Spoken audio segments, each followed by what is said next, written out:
आपल्या लोकसभेचे तुम्ही सर्वांनी निवडून आणलेले, कष्ट करून निवडून आणलेले आपले लोकप्रिय खासदार बजरंग बाप्पा, हे कुठं ऐकू येते? आपल्या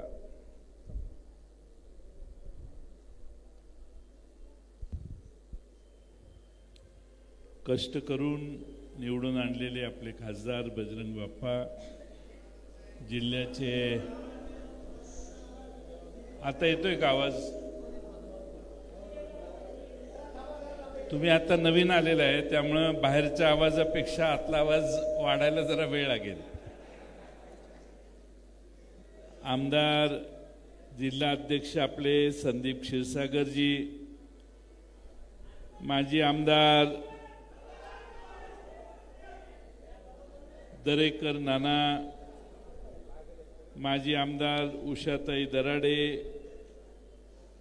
माजी आमदार राधाकृष्ण हके पाटील, माजी आमदार सय्यद सलीम, माजी आमदार पृथ्वीराज साठे, फुलचंद कराड साहेब, ॲडव्होकेट बागलजी, महाराष्ट्र प्रदेश युवक अध्यक्ष महबूब शेख, युवतींच्या अध्यक्षा सक्षनाताई सलगर, आपल्या सर्वांच्या लाडक्या सुशीलाताई मोराळे, विठ्ठल मोरे, पंडितराव कांबळे, महाराष्ट्र स्तरावरील राज्य सामाजिक न्याय विकासाचे सामाजिक न्याय विभागाचे अध्यक्ष डॉक्टर नरेंद्र काळे, हेमाताई पिंपळे, नारायणराव डक, प्रभाकर वाघमोडे, रामभाऊ खाडे, भाई थावरे, ईश्वर मुंडे, श्रीराम मुंडे, श्रीहरी काळे, पूजा मोरे,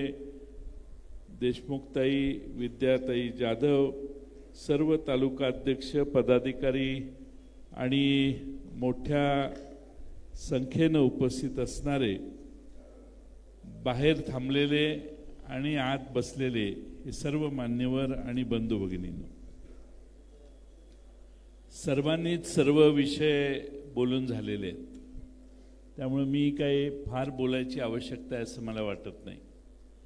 पहिल्यांदा तुम्हा सगळ्यांचं अभिनंदन केलं पाहिजे की नाउमेद न होता प्रत्येक प्रसंगाला तोंड देऊन तुम्ही सगळ्यांनी बजरंग बाप्पांना विजयी केलं. त्यामुळं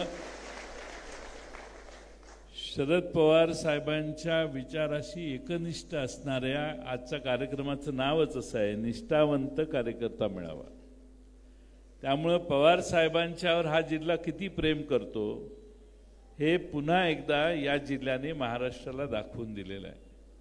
आणि म्हणून प्रतिकूल परिस्थिती असताना साधन संपत्ती हा विषय आपल्याकडे नव्हताच, पण तरी देखील प्रचंड मोठ्या प्रमाणात तुम्ही शारीरिक मेहनत घेतली, प्रचंड कष्ट घेतले आणि गावागावात मतामतापर्यंत पोचून मतदान बजरंग बाप्पांना कसं पडेल याच्यासाठी फार प्रयत्न केले. आम्ही सगळ्यांनी हे डोळ्याने पाहिलेलं आहे. हा जिल्हा तसा एवढा सोपा नाही आणि इथं खासदार होणं हे तर फार कठीण. त्यामुळे बजरंग बाप्पा तुमचं अभिनंदन करावं तेवढं थोडं आहे. तुम्ही निवडून आला ते एवढी सोपं काम नाही. पण मला मगाशी बाप्पांचं भाषण ऐकून फार समाधान वाटलं की या जिल्ह्यातले राहिलेले अनेक प्रश्न जे लोकप्रतिनिधींनी केंद्र सरकारमध्ये बसून सोडवण्याची आवश्यकता होती दिल्लीत बसून, त्या सगळ्याच प्रश्नांना बजरंग बाप्पांनी हात घातलेला आहे. रेल्वे डिसेंबरपर्यंत येईल असं त्यांनी सांगितलेलं आहे. डिसेंबर नाही 31 मार्चपर्यंत आलं तरी आमची काही तक्रार नाही.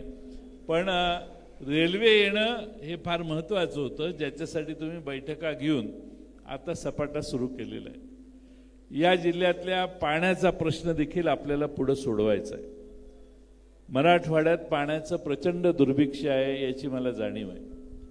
आपल्या जिल्ह्यात मराठवाड्याच्या गोदावरी खोऱ्यामध्ये, मध्य गोदावरीमध्ये मी या खात्याचा मंत्री होतो त्यावेळी जवळपास 19 TMC पाणी अतिरिक्त आहे हे सिद्ध करून आपण 19 TMC पाण्याची बंधाऱ्यांच्या परवानग्या देण्याची व्यवस्था केलेली होती।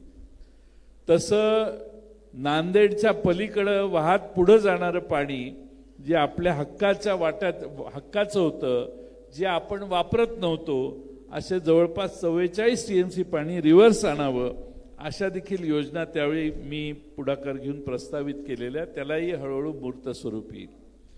पण बीडचा प्रश्न सोडवायचा असेल तर आपल्याला मागून अतिरिक्त पाणी आलं पाहिजे आणि हे पाणी येऊन आपल्या बीडमध्ये सक्षमपणानं काहीतरी मार्ग, प्रत्येक शेतीला पाणी देण्याचा काहीतरी प्रकल्प आपण हातात घेतला पाहिजे।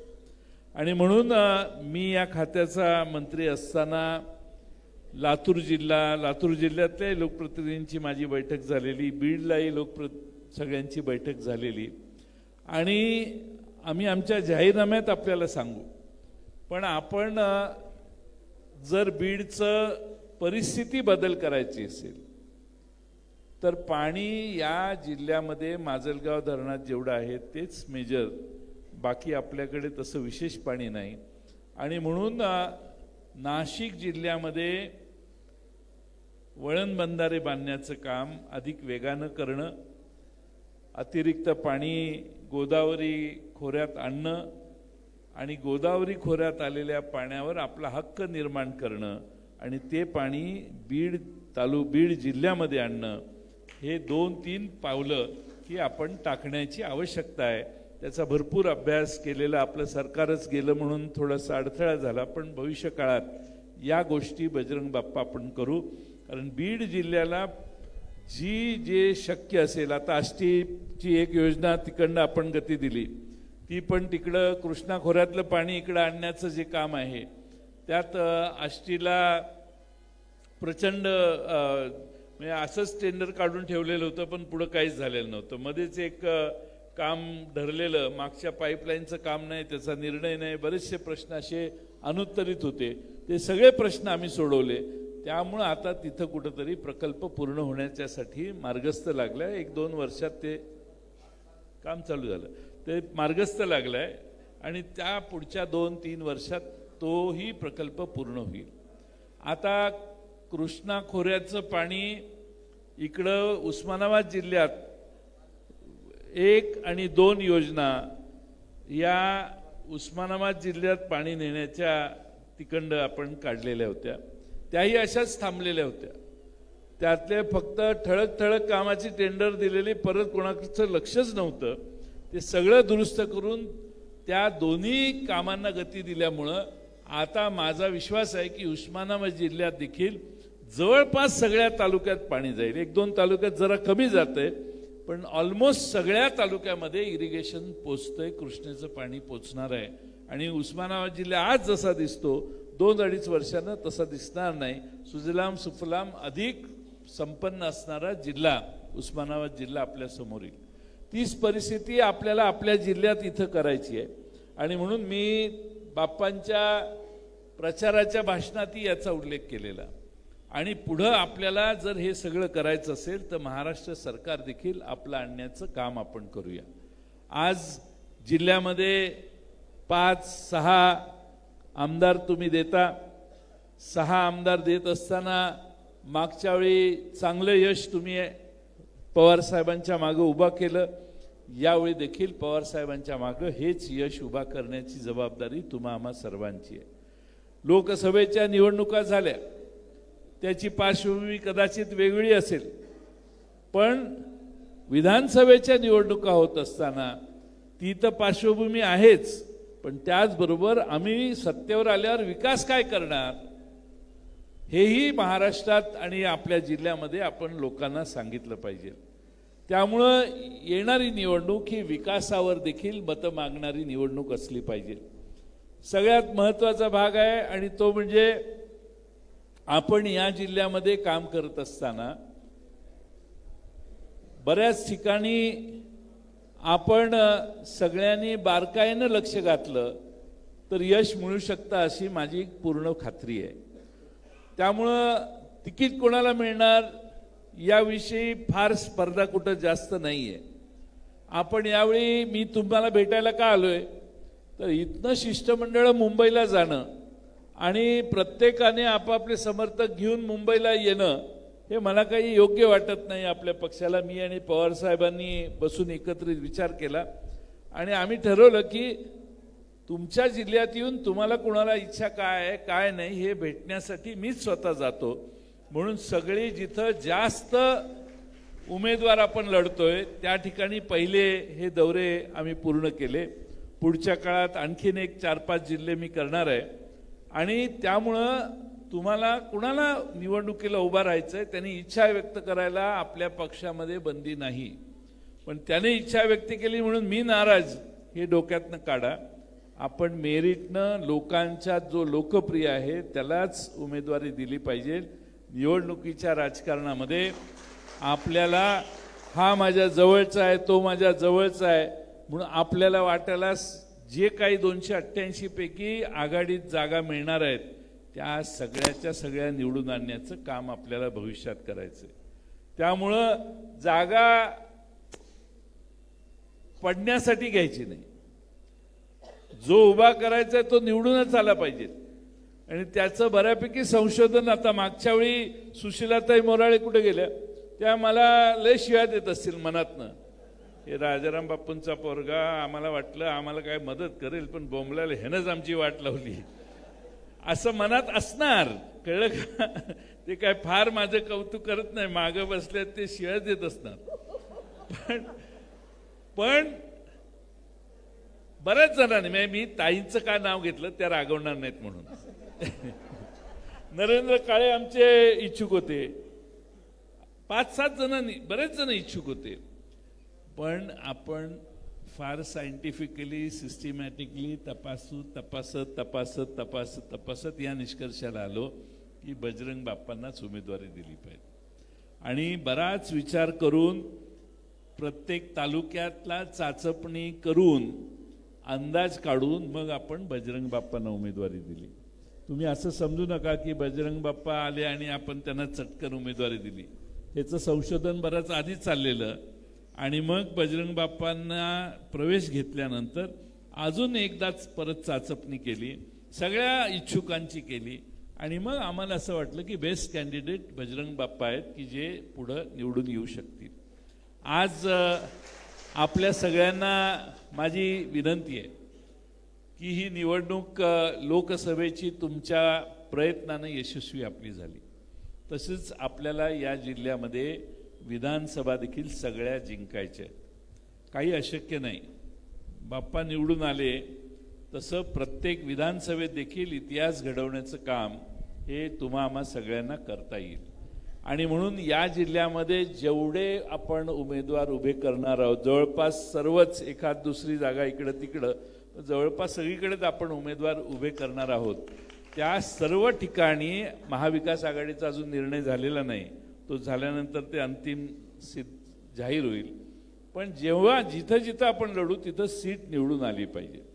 आता सीट निवडून येण्यासाठी सर्व समाजांना बरोबर घेण्याचं काम आपण केलं पाहिजे आणि त्यासाठी जे प्रयत्न करावे लागतील संघटनात्मक काही रचना आपल्याला कराव्या लागल्या तालुका स्तरावरच्या असतील जिल्हा स्तरावरच्या असतील सर्व समाज आपल्या बरोबर आणायचे असतील तर काही आपल्याला फेरबदल देखील केले पाहिजेत. तालुक्यात समजा मनोहर डाके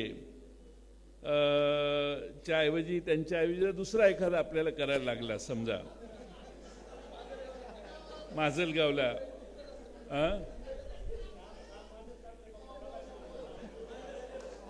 नाही मी बदलायचं म्हणत नाही पण असं काही सुचलं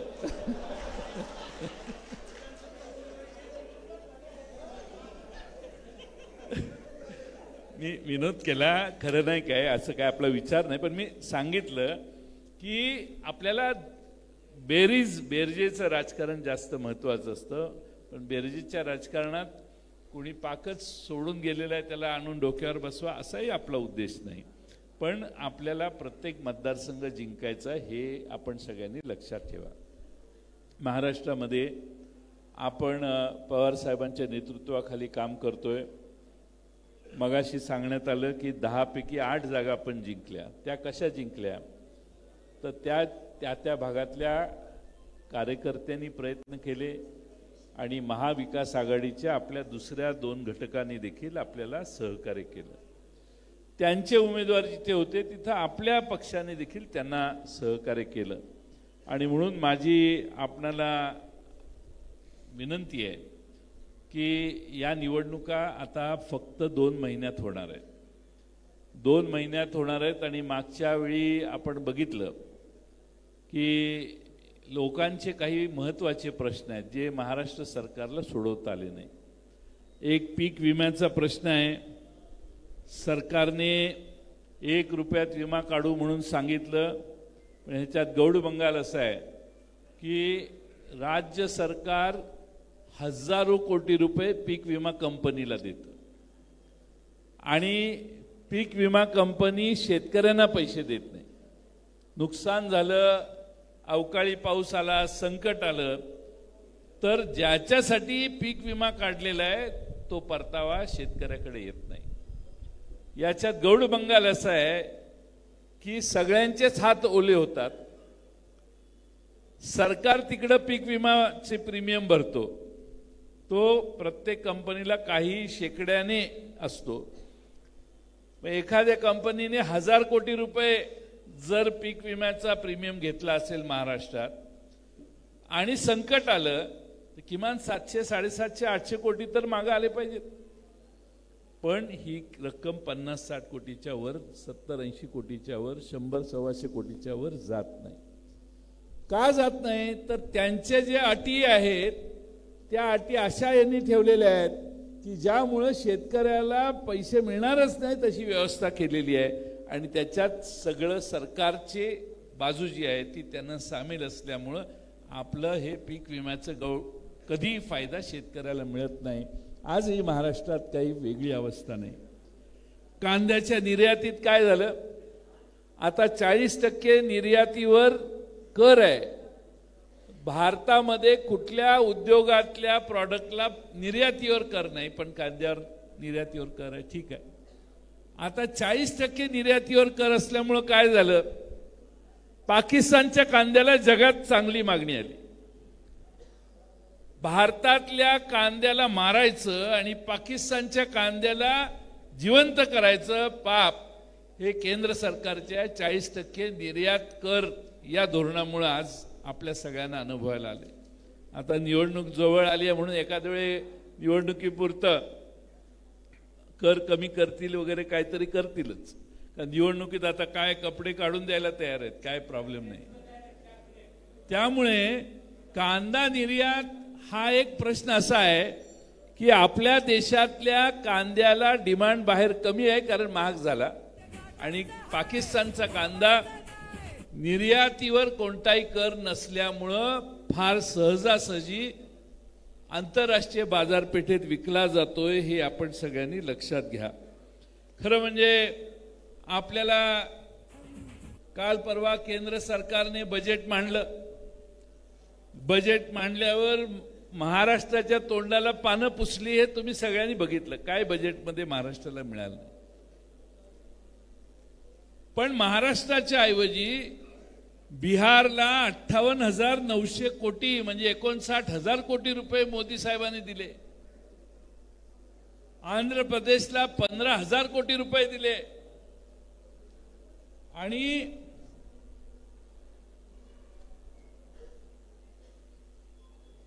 ₹15,000 कोटी आंध्र प्रदेशला दिले.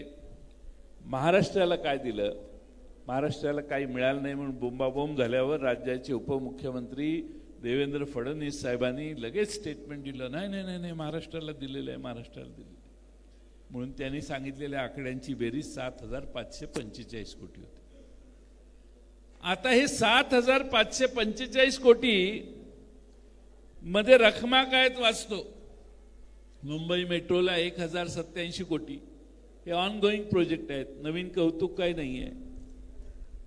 MUTP 3 मी राज्याचा अर्थमंत्री होतो त्यावेळी MUTP 1 चालू होता, नंतर MUTP 2 झाला, मग MUTP 3 झाला. मुंबईच्या रेल्वे लाईनच्या रेल्वेच्या संदर्भात आहे.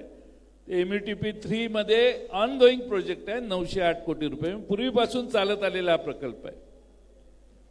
त्यांनी विदर्भ आणि मराठवाड्यातल्या सिंचन प्रकल्पाला 600 कोटी रुपये. विदर्भातल्या आणि मराठवाड्यातल्या प्रकल्पांची किंमतच कदाचित 30-40 हजार कोटी रुपये असेल. या 600 कोटी रुपयाने काय होणार? तुमच्या महाराष्ट्रात बाकीच्या अशा किरकोळ रकमा आहेत. त्यामुळं मला आपणाला हे सांगायचं आहे की आपण सगळ्यांनी थोडंसं यात महाराष्ट्रावर केंद्र सरकारने केलेला अन्याय याकडे आपण बघितलं पाहिजे. या सरकारचं धोरण आपल्याला पैसे देण्याचं नाही आहे. आणि सगळ्यात महत्त्वाचं म्हणजे 11 जूनला NDA सरकारने काही पैसे देशातल्या सरकारांना वाटले विकास निधी. त्यात आपल्याला हे 8,000 कोटी रुपये हे बजेटच्या आधीचं सांगतोय, 8,000 कोटी रुपये निधी मंजूर केला. सर्वाधिक पैसे उत्तर प्रदेशला दिले 25,000 कोटी, बिहारला 14,000 कोटी दिले. सर्व राज्यांना पैसे वाटले ते 1,39,000 कोटी रुपये. आणि कर संकलनामध्ये महाराष्ट्राचा वाटा, आपण कर महाराष्ट्र जेवढा भरतो तेवढा दुसऱ्या देशातल्या राज्य कुठलंही भरत नाही. आणि त्यामुळं आपण एवढ्या मोठ्या प्रमाणात करांचं संकलन करून देतो. मागच्या वेळी तुमच्या सगळ्यांच्या माहितीसाठी सांगतो की 2 लाख जवळपास, म्हणजे महाराष्ट्रातून 23-24ला GST किती गेला माहिती आहे का केंद्राकडे? 3 लाख कोटी रुपये. आणि आपण इतर जे कर भरतो ते केंद्राकडे गेले ते 2,36,000 कोटी. म्हणजे 5,36,000 कोटी रुपयाचा टॅक्स महाराष्ट्राने केंद्राला भरला. आणि मिळालं काय तर 7,000 कोटी रुपये, मगाशी ते सांगितले ते. आणि त्यामुळं दुसऱ्या राज्यांना किती पैसे मिळाले? उत्तर प्रदेशला म्हणजे महाराष्ट्राला जो प्रति पैसे मिळाले ते टोटल 78,000 रुपये फायनान्स कमिशनच्या डिस्ट्रीब्युशनमध्ये मिळतात. पण आपल्याला ज्यावेळी 78,000 कोटी मिळतात त्यावेळी उत्तर प्रदेशला 2,18,000 कोटी, बिहारला 1,22,000 कोटी, मध्य प्रदेशला 95,000 कोटी, आंध्र प्रदेशला 49,000 कोटी, आसामला 38,000 कोटी. हे वित्त आयोगाने वाटलेल्या फॉर्म्युलाप्रमाणे हे पैसे होतात. त्या वित्त आयोगाने वाटलेल्या फॉर्म्युल्याच्या पलीकडे जाऊन बिहार आणि आंध्र प्रदेशला आज केंद्र सरकारने पैसे वाटले. संघ राज्य म्हणून जी भारताची कल्पना आहे त्यात केंद्र सरकारने सर्व राज्यांना त्यांचा मागासलेपण आणि बाकीच्या गोष्टी बघून वित्त आयोगाच्या मार्फत पैसे वाटायचे असतात त्यांच्या फॉर्म्युलाप्रमाणे. पण आज पहिल्यांदा अर्थसंकल्पात केंद्र सरकारने हा मूळ संघ राज्याची जी एकत्रितपणा जो आहे तो भंग पावेल असं भूमिका घेतली. आणि ठराविक 2 राज्यांना जास्त पैसे दिले. याचं कारण त्यांचं सरकार त्या दोघांच्या जीवावर आज उभं आहे.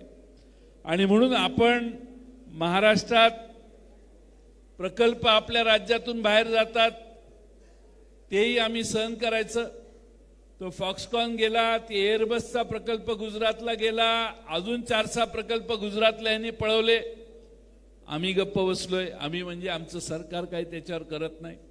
मोदी साहेबांनी सांगितलं की फॉक्सकॉन जाऊ दे, इससे बड़ा प्रकल्प आपको लाके देंगे, असं एकनाथ शिंदेने विधानसभेत भाषण केले.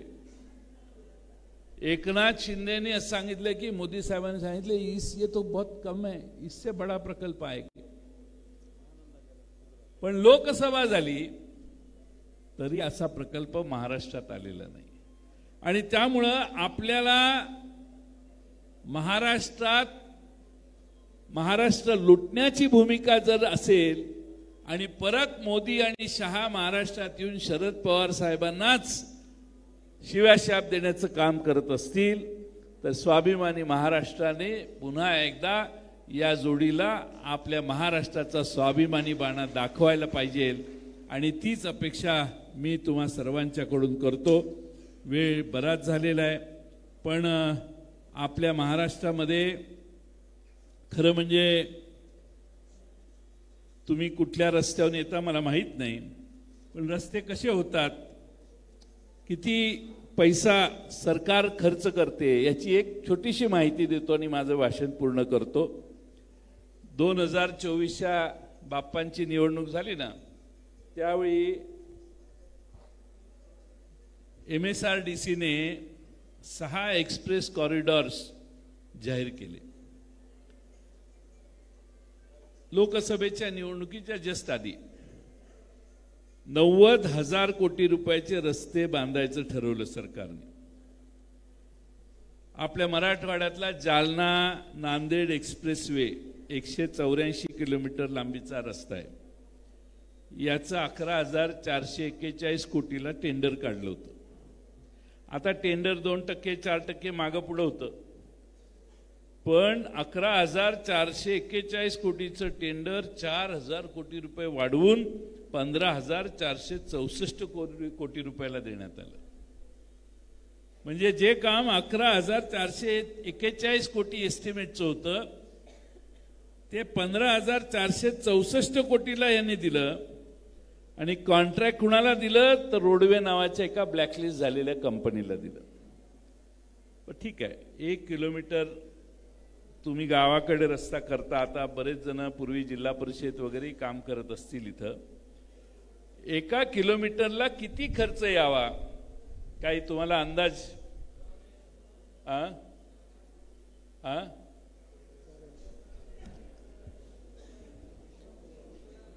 तुम्ही त्यांच्या बरोबरचे दिसताय.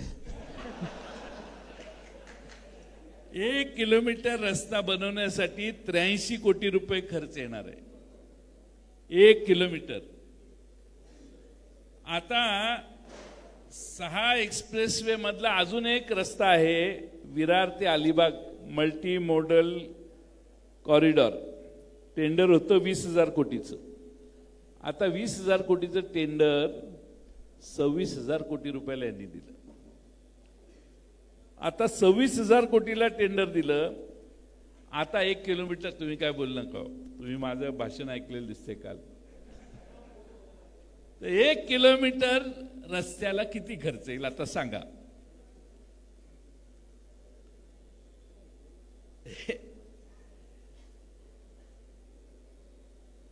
एका किलोमीटरला 26,000 कोटीचा रस्ता आहे.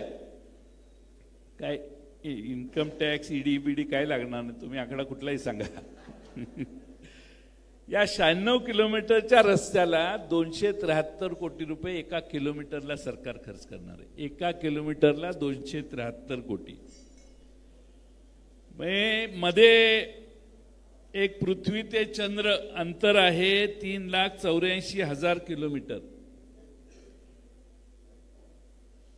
म्हणजे 3,84,000 किलोमीटर चांद्रयानाला जायला जो खर्च आला तो 600 कोटी रुपयाला. 600 कोटी. आणि हे महाराष्ट्रातलं सरकार 1 किलोमीटरचा रस्ता 273 कोटी रुपयाला खर्च करणार आहे. तुम्ही आम्ही जे कर भरतो ना, आपल्या खिशातनं हे पैसे खर्च होणार आहेत, आपल्या खिशातनं हे पैसे जाणार आहेत.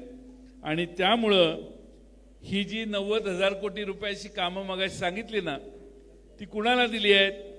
Mega engineering, Navayuga engineering, GR infra आणि रोडवेज या 4ही कंपन्यांनी BJPला इलेक्ट्रल बॉन्डच्या रूपात 8,000 कोटी रुपये पहिल्यांदा दिलेले आहेत. हे जे पूर येतो ना, तुम्हाला जो त्रास होतो सगळ्यांना, निवडणुकीला सकाळी 7 वाजता पैसे वाटायचा कार्यक्रम चालू होतो, आदल्या रात्रभर चालू असतो, आधी 2 दिवस चालू असतो, कार्यकर्त्यांना खरेदी करण्याचं काम चालू असतं. कारण पैशाला काही म्हणजे कमीच नाही. पैसे कुठून येतात याची काही उदाहरणं आपल्याला कळावीत म्हणूनच मी थोडासा वेळ तुमचा जास्त घेतला. त्यामुळे हे आपले पैसे आहेत. तिकडं पैसे आले तर फुलचंद कराड हे आपलेच पैसे आहेत सांगायचं. आपलेच पैसे आपल्याला मिळत आहेत. त्यांच्या खिशातनं आले तर ते आपल्या खिशातनं काढून आपल्याला देत आहेत. त्यामुळे त्या पैशांचा प्रभाव आपल्यावर किती पडायला पाहिजे हे ज्याचं त्यानं ठरलं पाहिजे. आपलेच पैसे आहेत. आपल्या खिशातनं पैसे काढून जर ही लोक आपल्यालाच पैसे वाटायचं काम करत असतील तर एवढ्या मोठ्या प्रमाणात पैसे महाराष्ट्रात मी कुठलीही निवडणूक लोकसभेची तर कधीच बघितली नाही. लोकसभेच्या निवडणुकीत पैसे नगरपालिकेसारखे वाटलेले आजपर्यंत मी बघितलेले नाही. याचा अर्थ जरा जादा झाले. भ्रष्टाचाराचे आरोप विधानसभेत आम्ही केले, त्या एकाही आरोपाला यांना उत्तर देता आलं नाही. डांबर घोटाळा केला एकानं रत्नागिरीत. तुम्ही का असं माझ्याकडे बघताय? डांबर घोटाळा काय कसा केला तर डांबर घोटाळा केला म्हणजे डांबराचं HPCL का काय कंपनी आहे त्याकडून डांबर काढलं की ते पावती मिळते. 10 बॅरल 15 बॅरल काय असतील ती पावती मिळते.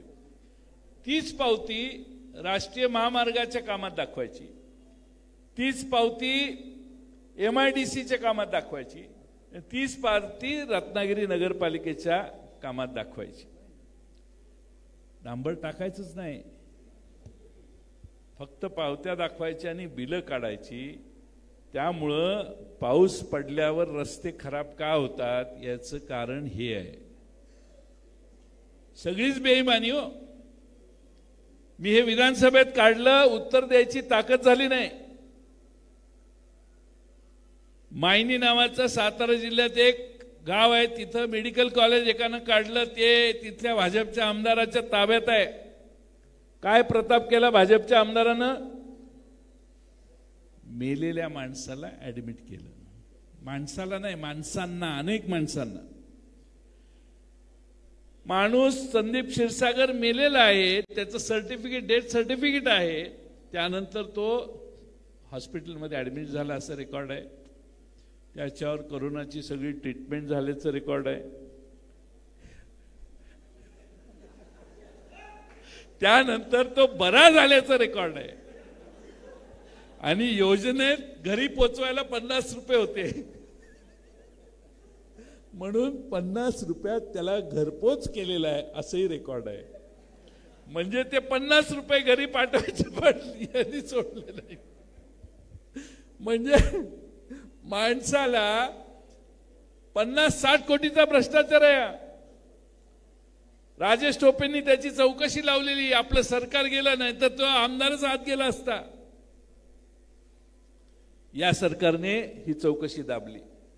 आता कोर्टानं त्याच्यात लक्ष घातलेलं आहे. म्हणजे तुम्ही टाळूवरचं लोणी खाताय. भारतीय जनता पक्षाला अशा आमदाराचा अभिमान आहे, कारण तो उपमुख्यमंत्र्यांच्या फार जवळचा आहे. दुसऱ्या बाजूने जसं डांबर घोटाळा झाला, जसं आपला कोरोनाचा हा मी सांगितलेला घोटाळा झाला, अशी 6 घोटाळे आम्ही सभागृहात मांडले. एकाही मंत्र्याला उत्तर देता आलं नाही. दुसरीच भाषणं करायची. ते मंत्री एकतर सभागृहात बसायचे नाहीत, PA लिहून देईल तेवढे येऊन भाषण करायचे आणि मागण्या मान्य करा म्हणून सांगायचे. आणि म्हणून हे सरकार भ्रष्ट आहे. या भ्रष्ट सरकारला घालवल्याशिवाय आपल्याला तरुणोपाय नाही. महाराष्ट्रातल्या जनतेच्या वरचा अरिष्ट दूर करायचं असेल तर महाराष्ट्रात भारतीय जनता पक्षाच्या पुढाकारानं तयार झालेले हे सरकार पाडलं पाहिजे. काल परवा भारतीय जनता पक्षाचा एक मेळावा झाला. त्यामध्ये अमित शहानी सांगितलं की 2024 नंतर येणारं सरकार हे भारतीय जनता पक्षाच्या नेतृत्वाखाली येणारं सरकार असेल. म्हणजे एकनाथ शिंदेंचा पत्ता कट. मग भारतीय जनता पक्षाच्या नेतृत्वाखाली येणारं सरकार म्हणजे देवेंद्र फडणवीसांचं सरकार येणार आहे. देवेंद्र फडणवीसांच्या नेतृत्वाखालचं सरकार या भारतीय जनता पक्षाच्या अमित शहांना आणायचं आहे. एकनाथ शिंदे बाजूला जाणार आहेत. अमित शहानी सांगितलं, मी काय बोलत नाही. आणि त्यामुळं एक सत्तारूढ पक्षाच्या लक्षात आलंय आणि खास करून भारतीय जनता पक्षाच्या की येणाऱ्या विधानसभेत 50-55 पेक्षा आपल्या जागा काही जास्त येणार नाही आणि मग त्यामुळं अचानक दिसेल तो लाडका व्हायला लागलाय. म्हणाल त्या गोष्टी लोकसभेच्या सगळ्या आमच्या लाडक्या बहिणींना मी विनंती करेन की लोकसभेच्या आधी बहिणीला जेवढा त्रास द्यायचा तेवढा देऊन झालाय. आता तुम्हाला लाडकी बहीण योजना आठवायला लागली का? तर पराभव झाला.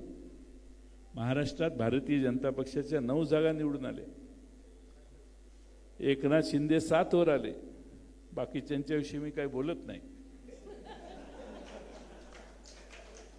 माझा सातारचा उमेदवार जर निवडून आला असता तर मी आज महाराष्ट्रात सांगू शकलो असतो की माझे पण 9 आहेत, भारतीय जनता पक्षाचे पण 9 आहेत. मी भारतीय जनता पक्ष एवढ्या ताकदीचा झालो म्हणून.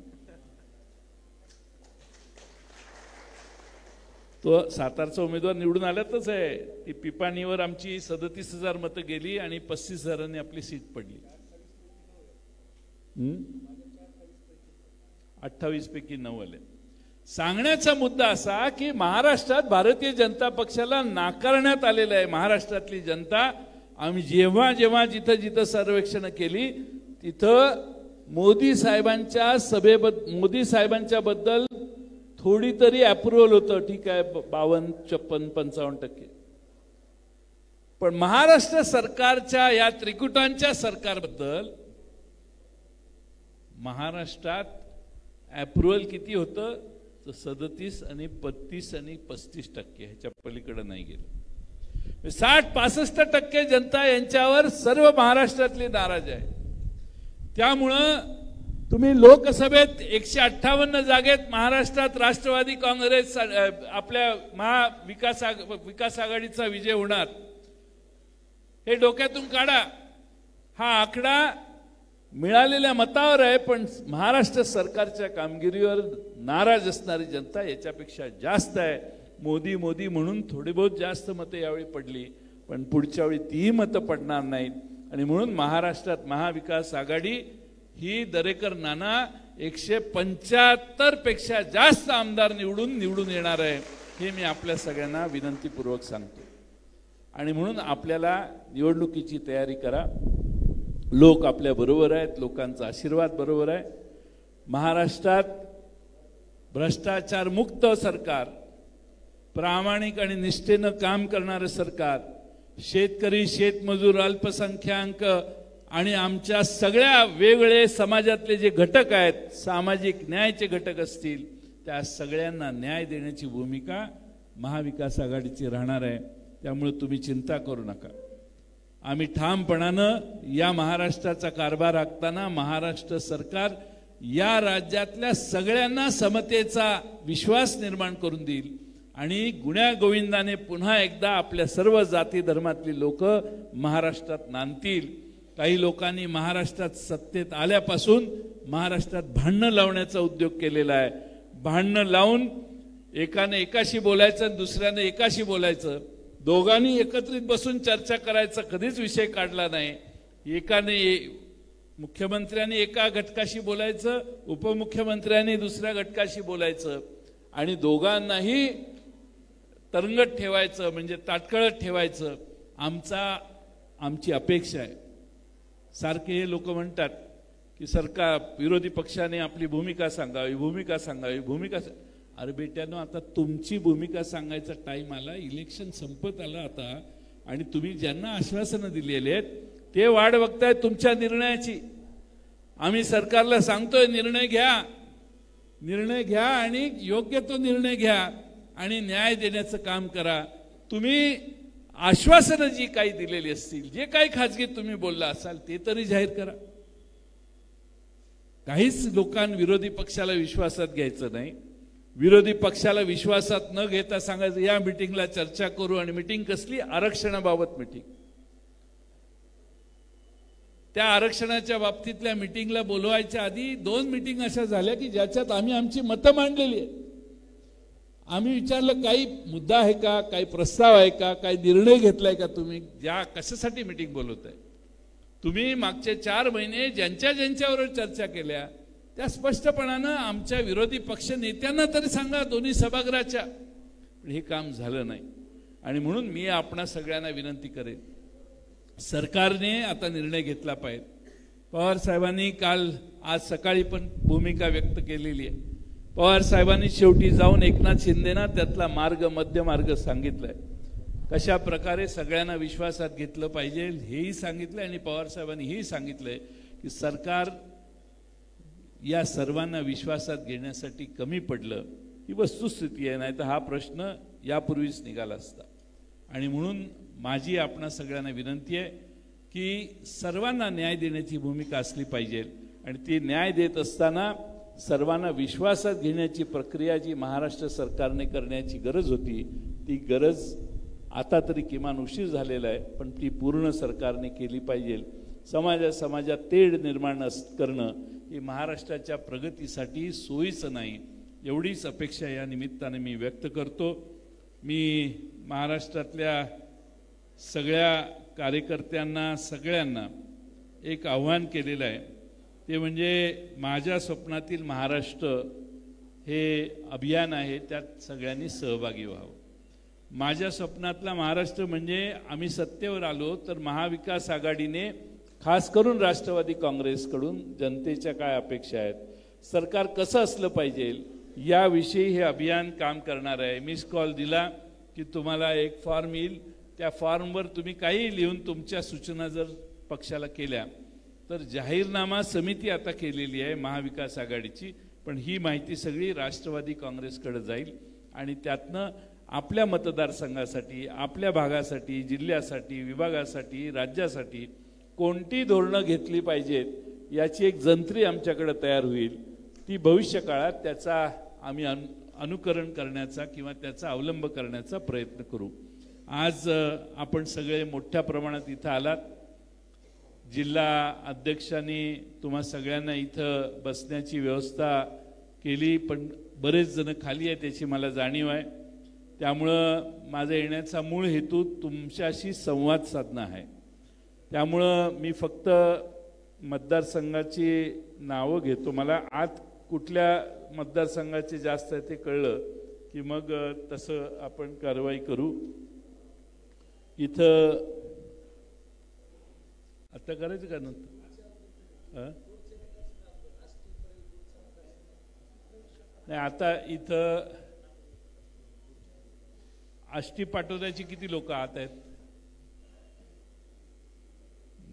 बरेच आहेत ना. परत परळीची किती आहेत आत?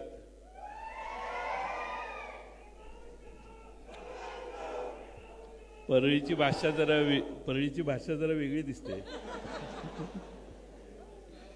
केज